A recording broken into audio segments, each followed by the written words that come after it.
வணக்கம் அனைவருக்கும். இது சுகாதார வகுப்பு. இன்றைய தலைப்பு மூளை பக்கவாதம். இது நேர அட்டவணை.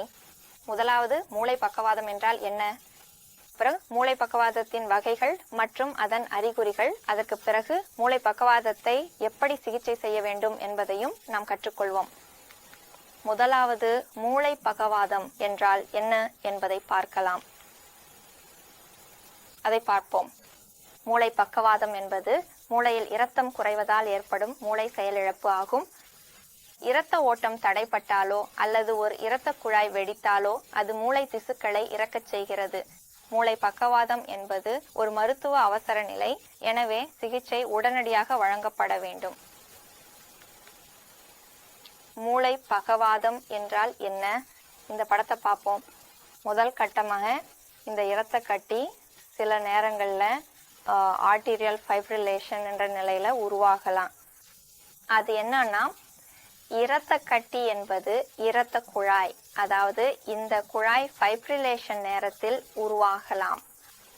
அடுத்ததாக இரண்டாவது கட்டம் என்பது ஒரு திட்டத்தின் முன்னேற்றத்தில் முக்கியமான நிலையாகும். இந்த கட்டம் பொதுவாக முதல் கட்டம் முடிந்ததும் தொடங்குகிறது. இதில் திட்டத்தின் முக்கிய செயல்கள் மற்றும் நடவடிக்கைகள் ஆரம்பிக்கப்படுகின்றன. இரண்டாவது கட்டம் திட்டத்தின் வெற்றிக்கு அடித்தளமாக அமைகிறது.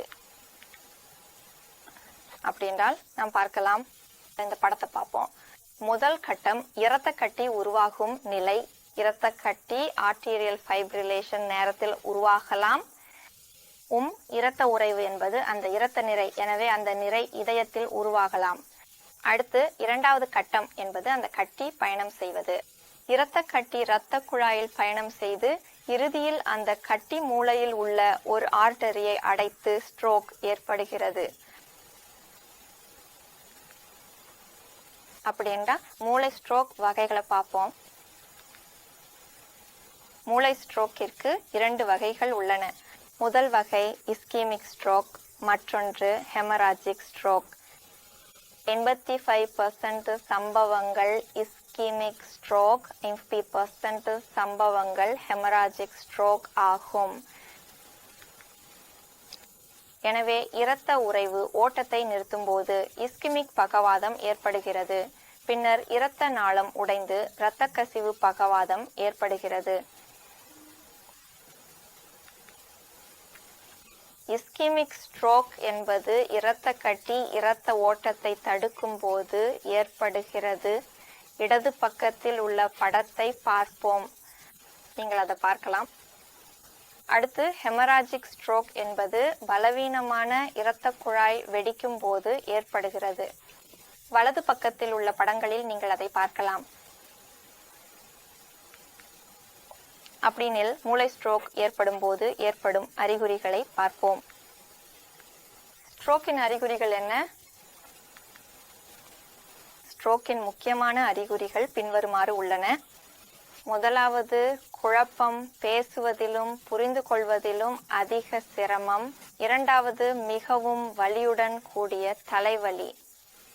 மூன்றாவது, வாந்தி. நான்காவது, உடலின் ஒரு பக்கத்துல முகம், கை அல்லது காலில் உணர்விழப்பு.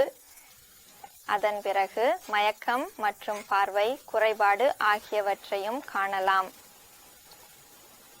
இதுவே மூளை ஸ்ட்ரோக்கின் அறிகுறிகள்.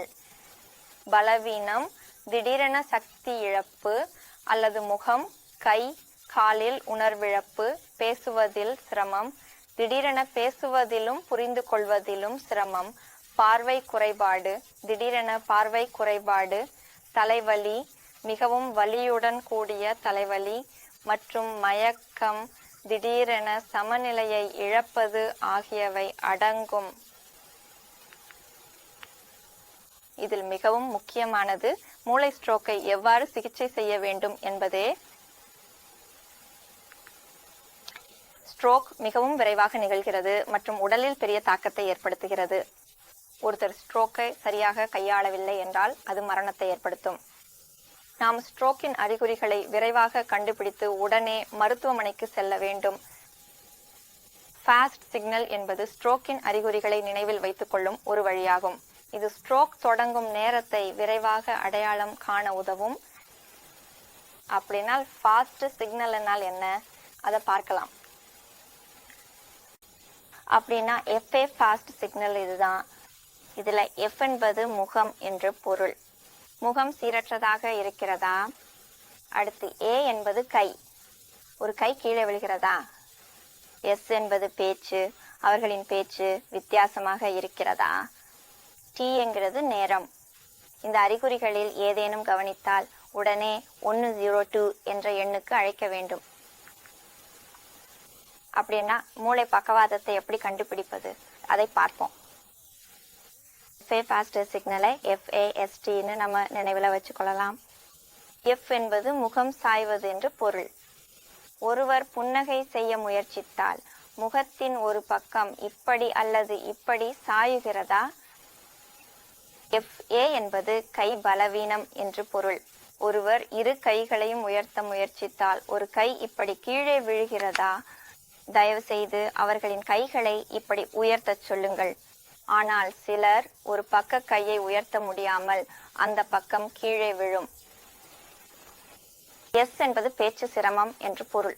ஒருவர் ஒரு எளிய வார்த்தையை மீண்டும் சொல்ல முயற்சித்தால் அவர்களின் பேச்சு வித்தியாசமாக இருக்கிறதா, நன்றாக பேச முடியவில்லையா என்று பார்க்க வேண்டும். T என்பது 102 என்ற எண்ணுக்கு அழைக்க வேண்டிய நேரம். இந்த அறிகுறிகளில் ஏதேனும் இருந்தால் உடனே மருத்துவமனைக்கு 102 என்ற எண்ணுக்கு அழையுங்கள்.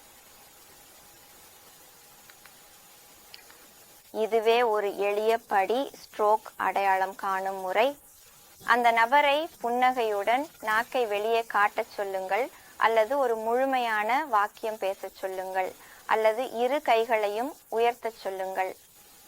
இதுதான் 3 எளிய படிகள் ஸ்ட்ரோக்கை எப்படி கையாள வேண்டும் என்பதற்கான வழிமுறை. சரியா?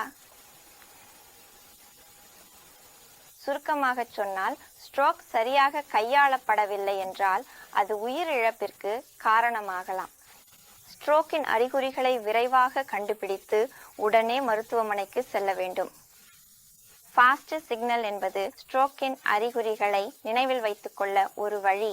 ஃபாஸ்ட் என்பது முகம் சாய்வது, கை பலவீனம், பேச்சு சிரமம் மற்றும் உடனே 102 என்ற எண்ணை அழைக்க வேண்டிய நேரம் என்பதாகும். இந்த படிகளை பயன்படுத்தி நம் குடும்பத்தையும் அண்டை வீட்டாரையும் காப்பாற்றலாம். நன்றி. கேட்டுக்கொண்டதற்கு. இந்த வகுப்பு முடிந்தது. அடுத்த வகுப்புல நாம் ஹைம்லிக் முறை பற்றி கற்றுக்கொள்வோம். Bye by.